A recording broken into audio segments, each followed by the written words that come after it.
E uramanto hari sangyah.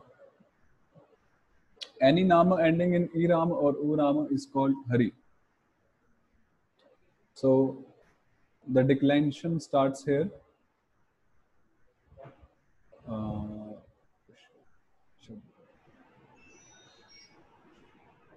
So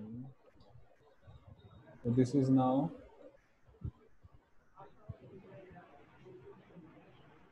I didn't share this file yet. Yes? Or did I? I already have with me, so I don't remember if someone. This file you have? Yeah, Prabhu, because you gave it long back to me, all the No, files. this Word file actually. This Word file, no, Prabhu. Okay. Means Krishna table you shared with us. Okay. I'm just talking of this Word file. No, you don't share. Okay, share. So E Rama. So Hari is the word. Hari and Su. So it's quite simple in the first 1.1. So this is, we combine it first of all. Haris, Sara Rami or Vishnu Sargo Vishnu Vedante. So it becomes Hari. Then 1.2 Hari Yukt Au. Then this new sutra is there. Harita Au Purva Savaranaha. Harita Au Purva Savaranaha. It means after a Hari. After a Hari means after a short E or short U. Au becomes the same varna as the previous one. Au becomes the same varna as the previous one. So Hari Au. So Au becomes the same varna as the previous one, which is E in this case. So it becomes Hari plus Hari E by Sutra 178.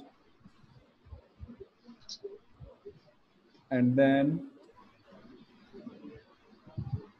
so which sutra will be applied now? E. एकात्मक के दशावतार एकात्मक के. So Hari. Then 1.3 is Hari Jas. So here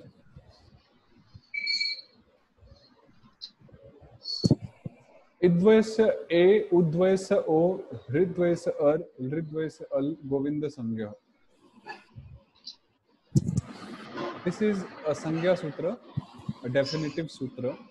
It says the replacement of Idvaya with A, Udvaya with O, Ridvaya with Ar, and Lridvaya with Al is called Govinda. And this is known as Guna Sangya in Panini. You know, we did Guna Sandhi, so that Guna is known as Govinda in this Harinamamrita. So E becomes A, I mean Idvaya becomes A, Udvaya becomes O, Ridvaya becomes Ar, and Ridvaya becomes Al. So then Nito Vrishni Sangya. Swadis that have the indicatory letter Ng are called Vrishnis. So which cases have the indicatory letter Ng? Please tell.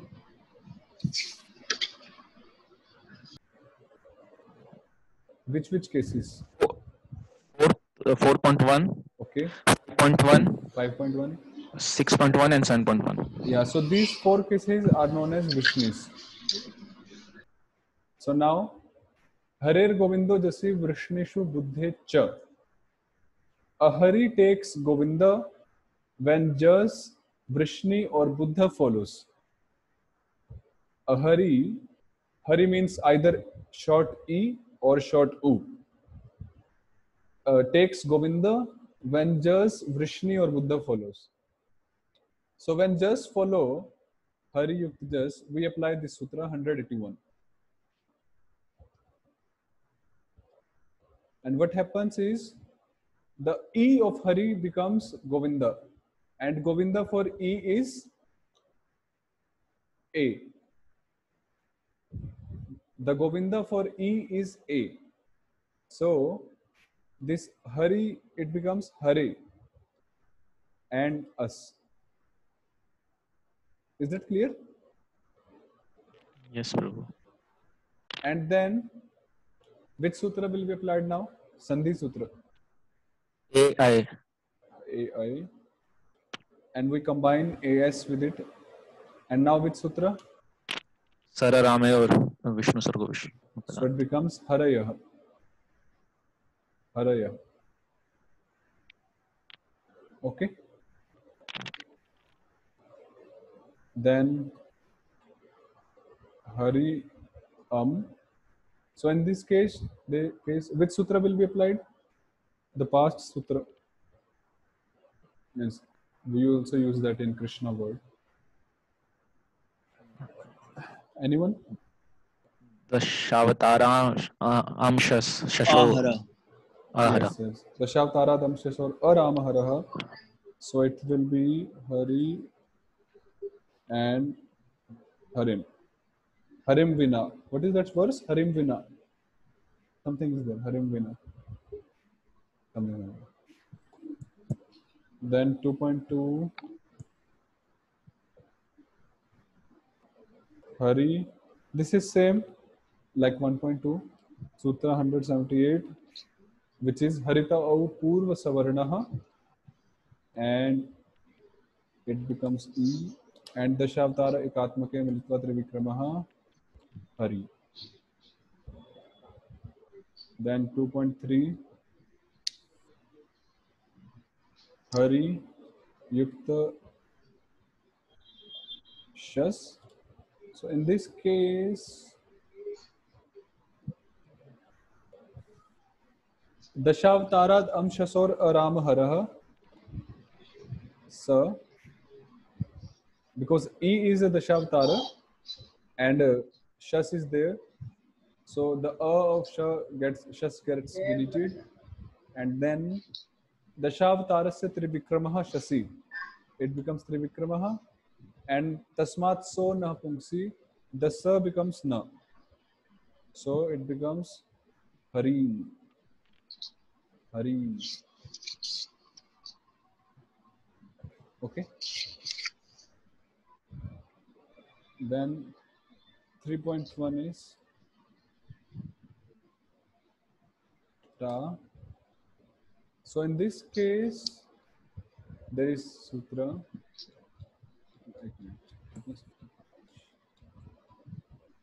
One, two, three, four, five. 5 सूत्र कर लें. इसको हम बाद में करेंगे क्योंकि एक बारी में बहुत ज़्यादा हो गया. तो हमने आज 6 रूप बनाए हैं और जिसमें 5 सूत्र हमने नए पढ़े हैं. तो इसमें सबसे महत्वपूर्ण सूत्र है ये वाला. मतलब इम्पोर्टेंट तो सभी हैं, पर ये गोविंद संज्ञा वाला बहुत इम्पोर्टेंट है. ये हर जगह लगता है. इद्वैस्य ए, उद्वैस्य ओ, ऋद्वैस्य अर, ऋद्वैस्य अल, गोविंद संज्ञा. तो प्लीज आप इसको करिए, समझिए. अगर आपको चाहिए तो we can go even more slow, no issue, but the point is कि समझ में आना चाहिए. और कोई जल्दी नहीं है क्योंकि आत्मा अमर है और समय भी अमर है. तो ये हरे कृष्ण. यस प्रभु जी. थोड़ा फास्ट हो गया, मैं थोड़ा समझ नहीं पाया ये. हाँ तो आप पूछ सकते हैं प्लीज. 1.3 से थोड़ा फिर से एक बता देंगे. ओके. हरि और जस, तो इसमें क्या हुआ, तो सूत्र आया था सबसे पहले ये वाला, इद्वैस ए, उद्वैस ओ, ऋद्वैस अर, ऋद्वैस अल, गोविंद संज्ञा. तो ये एक डेफिनेशन सूत्र है, संज्ञा सूत्र. और इसमें क्या होता है, गोविंद एक कार्य है. गोविंद एक कार्य है, जो कार्य मतलब कुछ इफेक्ट है. जो जगह जगह पे होता है when जब उसकी जरूरत होती है, तो उस गोविंद के अनुसार क्या होता है, जो इद्वय होता है, इद्वय का ए बन जाता है, उद्वय का ओ बन जाता है, ऋद्वय का अर बन जाता है और ऋद्वय का अल बन जाता है। इसको गोविंद संज्ञा बोलते हैं, गोविंद। तो अभी आगे तो वृष्णि संज्ञा, ये एक सेकंड संज्ञा सूत्र है। प्रभु आप म्यूट कर देंगे क्या, आवाज आ रही है पीछे से। Okay thank you. तो वृष्णि संज्ञा ये एक सेकंड संज्ञा सूत्र है। इसका मतलब है कि जिन जिन स्वादी प्रत्ययों में जो सुमौजस है, जिस जिसमें एक इंडिकेटरी लेटर के रूप में है, उसको वृष्णि बोलते हैं। तो अगर आप सुमौजस का टेबल देखेंगे तो उसमें जो 4.1 है विच इज ने, फिर जो 5.1 है जो है नसी, फिर जो 6.1 है अगेन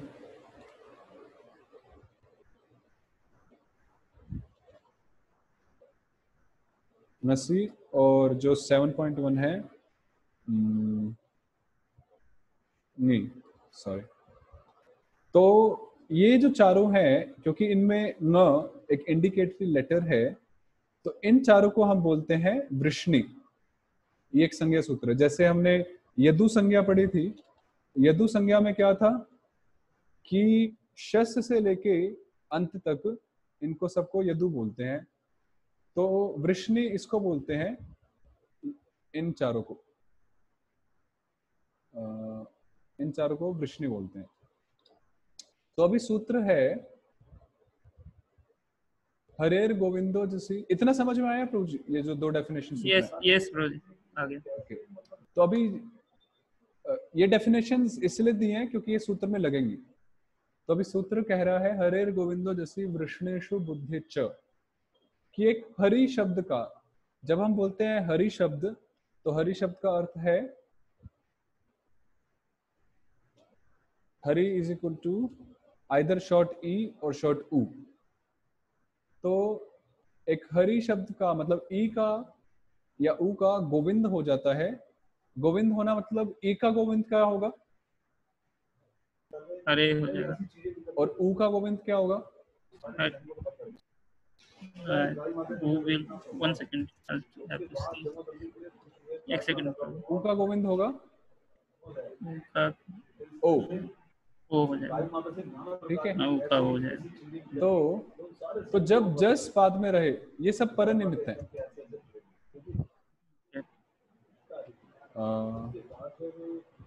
अगर ई या ऊ पहले रहे और बाद में रहे जस, या फिर हरेर गोविंदो जैसी बुद्धि वृष्णि रहे, या रहे बुद्ध। बुद्ध मतलब 8.1। तो ये सब परनिमित्त है।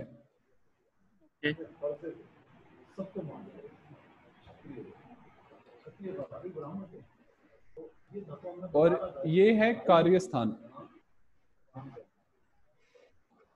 कार्यस्थान मतलब कार्य, जहां पर कार्य होगा।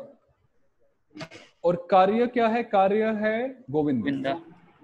तो अभी इनमें से कुछ भी बाद में रहता है तो इन कार्य के स्थान पे कार्य होता है, मतलब गोविंद होता है।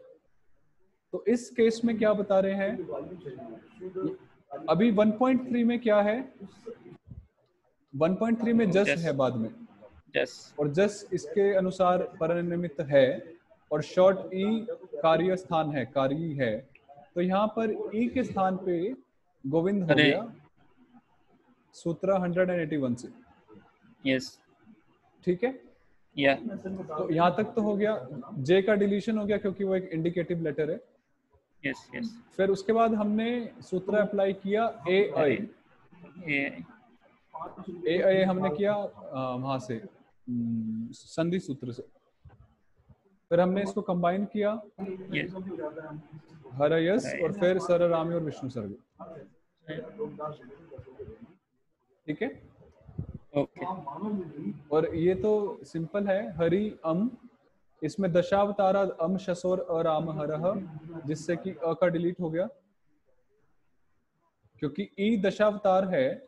दशावतार के बाद अम रहने से अम का अ डिलीट हो जाता है, तो इसलिए अम का अ डिलीट हुआ, बचा हरिम। और हरि Okay. और ये 2.2 1.2 की तरह है।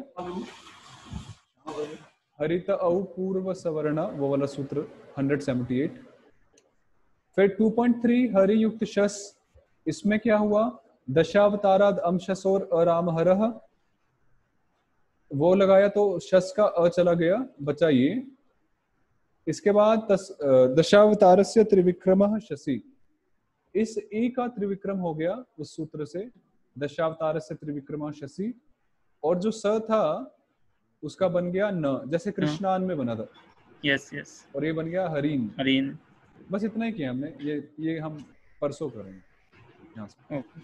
Okay. Prabhu जी, समझ में आया। और किसी को कुछ बोलना है, पूछना है तो पूछ सकते हैं, अदरवाइज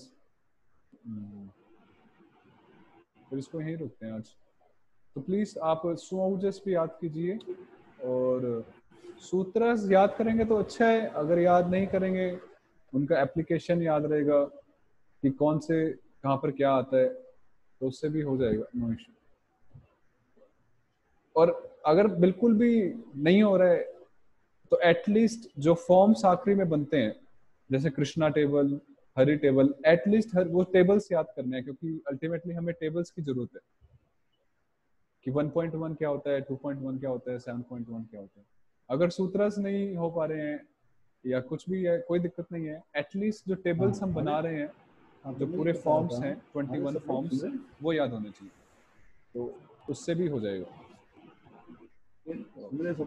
ठीक है, तो आज हम यहीं पर पूरा करते हैं। तो आप सबका धन्यवाद। हरे कृष्ण।